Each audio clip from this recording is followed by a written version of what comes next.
आज सकाल सकाल उठू उठुका मोर टी इच्छा पास्ता कर खाए से बाहर पड़ी पास्ता आने बर्तमान देखते मुझे ब्रश पात धरिक बाहर पड़ी दांत आसिया को जो कड़े में पास्ता कर खाइबी से कड़ईटा मुझे चली धोवाई फाइनाली देखिपारे मुझे कड़ईटा धोईक भी नहीं आसी कड़ई धोईक आनी सारा पर मुझे 25 टଙ୍କା धरिक बाहर पड़ी पास्ता आने मो सैकलटा धरिक बाहर पड़ी दुकान को पास्ता आने फाइनाली देखिपारे मो पास्ता आनिक पहुंच जाइए घर ही बन पास्ता मो भौणी आसी पहुंच जाता मुझे डाकिली पास्ता बनवाई कहीं मत पास्ता बन आसेनी अना आपने देखुं मुझे घर ओढ़ाऊँ कहीं आम घर बहुत महिला जाता घर न ओढ़े मत खाया किसी भल लगे देखिपारे सी आसिक ना पानी एना आम पानी गरम हम देखो केमी आम कड़ई ढला हो पानी से पास्ताटा नहीं गला कि मैगी मसलाटा न भूलीगला मत पचार गोटे ना दीटा मुझे कहीदेली डायरेक्ट दीटा पकईदे पानी अभाव आम देखिपारे आउ टे पानी पकईदेलु फाइनाली देखिपारे आम पहला पास्ता एना आम सीझी पास्ता देखो घंटा हो कहीं आम पास्ता सीझा हो गला फाइनाली देखिपारे हम पास्ता सीझार पानी भी कड़ा जाइए एपटे देखो मुझे पानी काढ़िया भितर सी जाकि पियाज काटिक नहीं आसली आईना आम कड़ई पड़ुची तेल कड़ई तेल पड़ सारापर देखिपारे आम पियाज पड़ा पियाज आगर फुटण भी पड़ जाए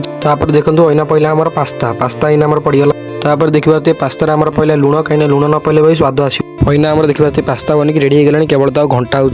देखिए आमर अना पहला पास्ता लुण पर गरम मसला